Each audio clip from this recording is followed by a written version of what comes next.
Alors en fait, nous on a commencé à participer à ce challenge à l'initiative de l'incubateur Unis 361. Donc ça fait 1 an qu'on est dans cet incubateur. Et Benoît, donc le responsable pédagogique, m'avait dit que l'ISG organisait chaque année un challenge en fait, qui mettait les étudiants en prise avec les enjeux d'une start-up. Moi j'ai trouvé ça stimulant parce que ça permettait de confronter la stratégie de com et le produit à une cible qui grosso modo est la cible de l'application.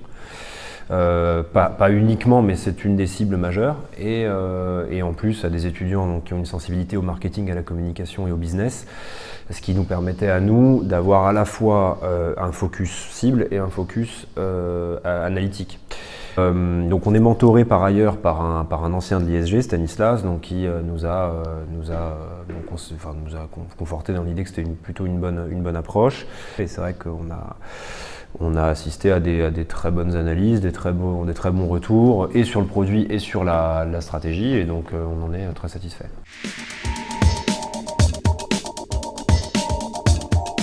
C'est très important parce que nous, on a tendance très vite dans une structure qui est assez petite, on a tendance à avoir la tête dans le guidon et à être être focus sur un axe stratégique et en négligeant parfois certains axes. Et l'avantage, c'est qu'on a affaire à une cible qui est très fraîche en fait, qui arrive avec un produit qu'elle ne connaît pas, avec un passé de ce produit qu'elle ne connaît pas non plus, donc avec des itérations qu'elle n'a pas forcément vues. Et nous, l'intérêt pour nous, c'est d'avoir justement le retour d'étudiants qui ne connaissent pas notre produit.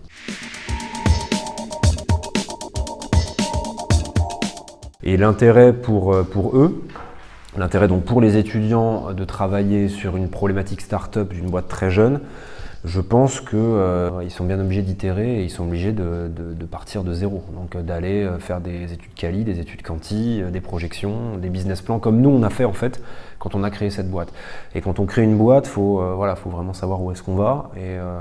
Et eux en fait, je pense, en tout cas c'est comme ça que j'ai échangé avec certains, ils sont mis dans la peau aussi d'un entrepreneur et dans la peau de quelqu'un qui crée un produit et qui crée qui rentrait sur un marché.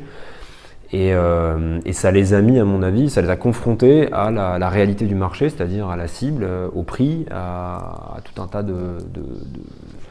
d'enjeux qu'ils vont, je pense, rencontrer pour la plupart, si en tout cas ils sont dans une filière entrepreneuriale, donc s'ils créent une société ou qu'ils en reprennent une, ils seront confrontés un jour ou l'autre à cette angoisse du dirigeant et à cet enjeu-là.